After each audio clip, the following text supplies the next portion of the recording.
This is the most important first step to returning to life after loss and starting to feel oriented again in a world that has turned upside down.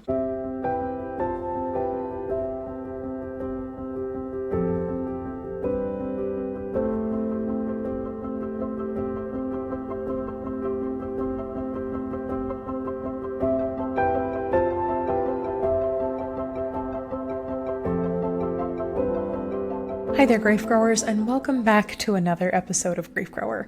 I am so honored to be here with you today. If you have been growing alongside me in my work for a while, welcome back, and if you are new to me and my work, hello. My name is Shelby Forsythia. I am a grief coach, two-time author, and founder of Life After Loss Academy, which is an online course and community that has helped dozens of grieving people stop feeling lost, stuck, broken, and alone inside the experience of grief, and start building lives that they genuinely love from the lives that loss forced them to live. This, of course, not only includes death-related losses, but also losses like divorce and breakup, major diagnosis, and any other transition or loss that changes your life. Here on the show, we believe that grief is not something to get over, as society might have you believe. Grief is something to grow with and alongside, and that when we stop treating grief less like a problem to be solved and more like an invitation to live more deeply, we create meaningful lives that are rich with the memories that we carry and the struggles that we faced and the preciousness of what it means to be right here, right now. Today on the show, we are continuing our deep dive into Life After Loss Academy, my online course and community. As promised, last week we did kind of a recap of Life After Loss Academy as a whole. Today I'm going to take you through Module 1 of my grief method framework, and that is the letter G, which stands for ground. And it's basically the first thing you must do before you begin anything else or do anything else in life after loss. This is a step that I definitely skipped after my mother's loss. I knew better by the time my best friend died, almost 10 years later, and it really has changed how I grieve and how I interact with and teach people who are grieving. So today's topic is what to do after loss, the first step you cannot skip if you genuinely want to heal. Because when loss has come in and shattered your world, one of the biggest questions that is like racing around in your brain, sometimes quietly on repeat while you're typing at work or driving the kids in carpool, and sometimes it's like the thing that's the neon sign that's flashing in the front of your brain is, what am I supposed to do now? Because after a devastating loss, whether, again, the death of a loved one, a painful divorce, a life-changing diagnosis, any other major transition, any other doorway that you are shoved through in life, it is normal to search for something to make pain more bearable or to get out of the pain that you're in. I often refer to it as the scramble to figure out your next steps in life after loss. There's kind of this like, some of you might be too young to know like Roadrunner Looney Tunes or like Flintstones feet, that sound of like and trying to like get back on your feet or move really fast, but all you're really doing is running in place. What you do know for sure after loss is that you want to feel better than you do right now, but what you might also know for sure is that you have no idea where to start. When grief steamrolls through your life, it is really, really normal. I know I just said the word normal twice within probably a minute, but it's really normal. I want to validate this for you, to want relief, to want answers, and to want someone to show you a clear path forward through the chaos and the mess of it all. But here's the truth that I and so many other grieving people had to learn the hard way, and I want to make sure that you don't have to learn this the hard way. Before you go into the hard work and what I call the heart work of processing your grief, before you can start to heal, air quotes around heal, because healing is kind of a constant practice, and before you can even think about rebuilding your life again, you have to feel safe in the world. And you might be thinking, but Shelby, loss showed me that nothing is safe anymore. Exactly. So this episode is kind of like a recap of the first thing you need to do in loss, feeling safe, and why feeling safe or getting grounded or finding stability or building security, however you'd like to refer to it, this is the most important first step to returning to life after loss and starting to feel oriented again in a world that has turned upside down. And I want to get into why feeling safe is the thing that's missing in so many grief support approaches. Because you're right, that voice in your head that just contradicted me, Shelby, the world is not safe. You're correct. The world after loss feels unsafe because it is unsafe. Your loss, death, divorce, diagnosis, the 3Ds, anything else beyond that, has taught you, and you know it, deep in your heart and soul and mind, that anything can happen to anyone at any time for any reason, including no reason at all. And that knowledge changes everything. In Life After Loss Academy, we often talk about after a loss, you're forced to wear grief glasses. It's like someone has superglued them to your face. You now see the world through the lens of anything can happen to anyone at any time for any reason, including no reason at all. It literally changes your worldview. Loss changes how you see the world. And yet, the advice that most grieving people receive is, you need to talk to someone, or I saw this grief workshop online, you should try it, or I saw this grief book in a bookstore, it helped my cousin's friend, so here I'm gifting it to you. Have you tried seeing a medium? You just need to get away from it all, book a retreat or a vacation or something. And for what it's worth, these suggestions aren't inherently wrong or bad. As a grief coach and somebody who has written books and who leads regular workshops, I want people to engage with my work. Therapy, retreats, support groups, books, podcasts, all of these things can help. And for many grieving people, they offer literal life-giving, life-sustaining support over time. But the hard part about all these resources is, if you have not taken the time and put in the small but significant effort that it takes to ground yourself, to feel emotionally safe, to anchor into some sort of stability again, these very tools, the things that people are handing you for support or the things that you are seeking out yourself, might leave you feeling more disoriented and more discombobulated and more emotionally raw, which is the opposite of what you want, because it begins to weave this story into your brain of somehow I must be doing grief wrong. If I keep doing these things that everyone says I should do, or I keep pursuing these grief support resources that I want to do, but I still feel bad, maybe it's me. Maybe I'm doing grief wrong. To really ground this into some examples, you might leave therapy feeling emotionally flooded and unsure how to return to yourself again. You might cry your way through a podcast, maybe even this podcast, only to feel hollow and empty afterwards instead of seen and heard and rooted in reality. You might go on a retreat. You might spend the money to go on grief vacation and come home feeling cracked open with no one to help hold it all and no ritual or routine for regrounding into life again. And all of these things aren't because you're broken or there's something wrong with you or that you're getting grief wrong. It is because you have not yet built a safe place to return to. I want to get into what I call the safety first rule. And this is something I teach in my free workshop, Grow Through Grief, which you can find in the show notes for this episode. And it is the number one thing that you must do before doing the hard and the hard work of grief. What most people think of as grief work is like talking to a therapist or reading an emotional book or journaling about your feelings or diving into the deep end of grief. I think a lot of people think that is the work of grief and they miss out. They jump over this first step. But this rule, the safety first rule, you must practice safety first, is a game changer for grievers who feel lost or overwhelmed or stuck or kind of emotionally overloaded or flooded. The safety first rule is essentially this. You have to practice feeling safe before you can do the hard and hard work of grief. It is not optional. It is not extra. It is not fluff. It is the literal foundation of returning to and rebuilding your life after loss. And I'll tell you why, because I can hear some questioners on the other side of the podcast being like, why does this matter so much? Processing your grief without practicing safety first is like setting up a tent in the wilderness without stakes, so that any strong wind, any difficult memory that comes across your brain, any hard conversation with a friend or a family member, a medical practitioner, a coworker, or any hard day, and there are a lot of hard days in grief, can send this makeshift tent that you have popped up collapsing in on you. And you end up using your precious and limited energy after loss not only coping with the emotional fallout of all of that, but also trying to reset this fragile shelter you have made for yourself. And this can quickly turn into this vicious cycle of collapsing and rebuilding and collapsing and rebuilding and collapsing and rebuilding with no real progress made in your grief. And that is very, very exhausting. But when you do learn to feel safe again, when you practice feeling safe or secure or stable or calm, insert word of your choice here, even just a little bit on a regular basis, it changes everything about how you do that hard and hard work of grief. So how do you start feeling safe again in a world that has proven anything can happen to anyone at any time for any reason, including no reason at all? Start by rooting or grounding yourself. You can insert whatever word resonates most with you here. In my free workshop, which again you can find in the show notes, you'll learn about the safety first rule. This looks like creating consistent rituals and routines to ground yourself every single day.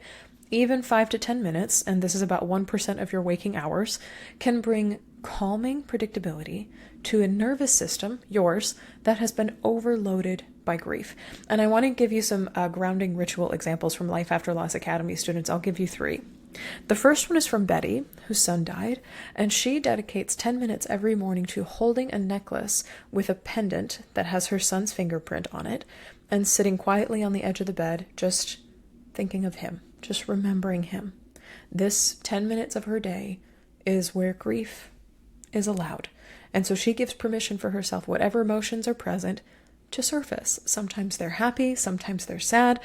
And when her 10-minute timer goes off, she takes a deep breath and puts the necklace away in a little box on her dresser and starts her day feeling more centered because she has made dedicated space for grief. There's another student in Life After Loss Academy named Marianne whose husband died suddenly, and she has created what she calls a safe spot in her home, inspired by her love of the ocean. And in this safe spot, she listens to the sound of the ocean. She found a station on Pandora that it's literally just ocean sounds. She lights a sea and sand candle, and she looks at an oceanside painting that she did last year, and this helps her feel more grounded as she navigates grief. So she's kind of transporting herself to a safe place of her own making. And the third example is from Sarah, whose best friend died from cancer, and her best friend left behind a beautiful garden in the Pacific Northwest. So Sarah regularly visits this grief garden of her best friend's and pulls weeds and plants vegetables and flowers and prunes bushes and admires the wildlife that comes to visit. And for her, having a garden as a grounding ritual is not a daily chore. It is a chance to literally feel connected to the earth and to her best friend. Plus, bonus, being outside regularly helps her feel more in her body, as opposed to grief can have us a lot in our mind and a lot in our feelings. So as you can see from just these 3 examples, small, consistent rituals and routines, they're not just things that comfort us emotionally. They are neurological, like nervous system anchors. They tell your brain and your body you are safe now, you are not in crisis anymore, and you have a dedicated place to land, a place where your grief belongs. This is what happens when you practice safety first after a loss. This is the positive effect that it has on your life. When you take the time to ground yourself before doing the hard and hard work of grief, everything else you try, everything else you pursue becomes that much more effective. You can go to therapy without feeling, as one of my students put it, quote, emotionally hungover. You can listen to a podcast, maybe this one, and walk away feeling supported and not shattered. You can read a book and actually absorb the wisdom in it without comparing or judging yourself. And you can go on vacation, take your grief on a trip, and return to life knowing how to care for yourself when you get back, when you unpack that suitcase. You get to feel more steady and calm, even when grief flares unexpectedly. You begin to rebuild trust, which is a thing a lot of my students and clients say they're missing. Not only am I grieving my person who died or my relationship, I'm also grieving trust in myself. So when you practice safety first, you begin rebuilding trust in your brain and your body and your heart. You become a source of consistency in your nervous system, and everything else about you says, ooh, you are not a source of chaos. Grief can be a source of chaos, but I am not a source of chaos. I am a source of consistency, and that rebuilds trust over time after a loss.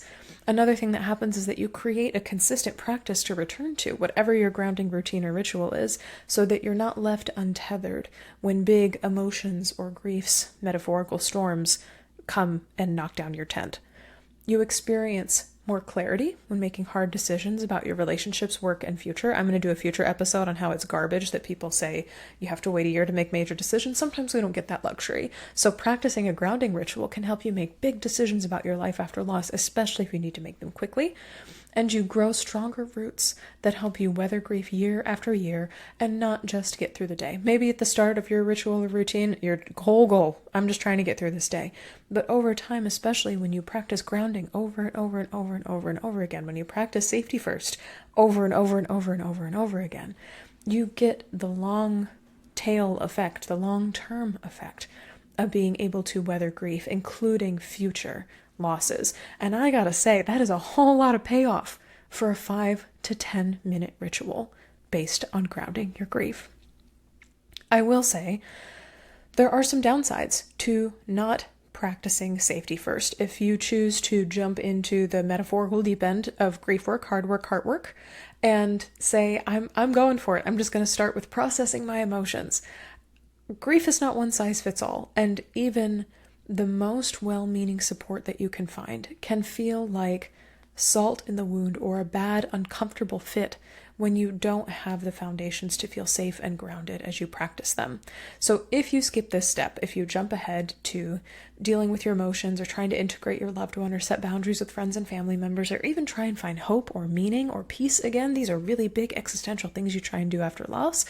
If you skip the safety first step, you might waste months or years trying every tool available to you only to feel as lost and untethered as you were before you started. You might blame yourself when things don't work for your grief. You might consider yourself a failure, and you might feel like you're getting grief wrong because you still feel broken after doing what you or society believe to be all the quote-unquote right things. This is where so many grieving people get stuck, and why I put it first, and why I put it in my workshop, Grow Through Grief, which again you can find in the show notes for this episode. Because grieving people, when this happens, when they don't practice safety first, they assume something's wrong with them and that they need to try harder or do more or feel faster or feel more efficiently. Which, like, how do you even feel more efficiently? I don't even know how that's possible, but like, there are grieving people in the world who genuinely think like, I'm not feeling my feelings good enough, and that's why this is happening. But what they really need is a safe place inside of themselves, inside of their day-to-day, that they can return to over and over and over again for grounding and centering, an anchor that steadies them and that holds them in place inside the chaos of grief. I want to leave you with this kind of a validation, an affirmation. You are not behind in your grief. You are just ungrounded. If you have tried all the things in life after loss and you still feel like you are stuck or suffering, please know this. You are not late, you are not broken, and you are very much not bad at grief. You might just be missing the first step in life after loss. And before you start beating yourself up, it is not your fault that no one told you that getting grounded, that tending to your nervous system is the thing that needs to happen before you do anything else. Because practicing safety first, this is not glamorous. It is not flashy. It does not get the same amount of clicks as lists that say 10 ways to move on fast or how to find closure the easy way. But safety first and grounding and practicing reorienting to the world again is the foundational step that changes everything in life after loss. And because this is worth repeating, there is nothing wrong with seeking support after loss. There is nothing wrong with wanting to feel better or go to therapy or go to support group or read a book or listen to a podcast. But if you skip the grounding work before doing these things, these efforts at helping yourself feel better might leave you more confused or more drained or less connected to yourself. So if you're wondering what to do after a loss, my loss happened, what now? What do I do next? Where do I go from here? This is it. Before you go deeper, before you open up your grief wounds, whether one-on-one or in a group setting, before you try to start, quote, healing, because again, healing is a perpetual journey, practice safety first. Build a ritual, practice it consistently, return to it when life gets hard or overwhelming, and notice how your nervous system responds. Give your grief a dedicated moment of your day. Stabilize your body, mind, and heart, and then place every support tool, every workshop, every resource on top of that strong foundation you built. You know, with that in place, it is impossible for you to blow away when grief comes pounding on your tent door. Because the most powerful grief work you'll ever do starts when your whole self, body, mind, heart, spirit, believes I am safe enough, I am grounded enough, I am centered enough, I am stable enough to feel this. Insert extreme emotion or difficult grief concept or new grief-related relationship here. grounding is so, so important in life after loss. So if you want to learn more about the safety first rule, one more time, you can check out my free workshop. It's called Grow Through Grief. In the show notes, I'll show you how to build a solid routine for yourself and why that transforms your grief. If you are already sold on the safety first rule, you're like, yeah, I've got it. I need to get grounded. I'm ready to do that right now, and I want to know the steps for how to do that. I hope you'll join us in Life After Loss Academy. The entire first module, Ground, is all about getting rooted in safety and stability. I will teach you how to figure out what are your safety sparks, the things that help you feel more grounded, that spark a sense of safety in you, for lack of better phrasing. I'll tell you what to do if the word safety doesn't resonate with you, because for a few of my clients who are like, I came into this world feeling unsafe, so that word doesn't resonate. What do I do with that? I will tell you how to incorporate loved ones if you'd like to fold them into your safety ritual, and I will show you how to give grief 1% of your day and give you examples of what that has looked like for other students in Life After Loss Academy. And I would love, love, love to see you there.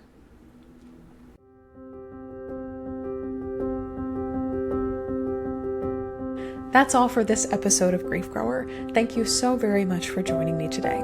If you're looking for grief support beyond the show, you can find free stuff and so much more at shelbyforsythia.com/links. And if you'd like to get support from me for your unique loss experience, I hope you'll join us in Life After Loss Academy. As a student, I'll walk you through my 5-step grief framework for rebuilding after loss, and you can get live coaching from me every single week to answer your questions. Replays are always available if you can't attend live. It's just $33 a month to join, $22 a month if you're a marginalized or financially stressed griever, and you can cancel at any time. And now through August 31st, you can try 1 month of Life After Loss Academy absolutely free with the code GRIEFGROWER, all one word. You can find a link to do that in the show notes. If this podcast felt validating, comforting, educational, or otherwise helpful to you in your grief, please subscribe and leave a review on Apple Podcasts or Spotify. Grief Grower is hosted by yours truly, Shelby Forsythia, and the theme music is composed by Addie Goldstein. Until next time, I see you. I am so proud of you and the work that you're doing in the world. And I love you. Because even through grief, we are growing.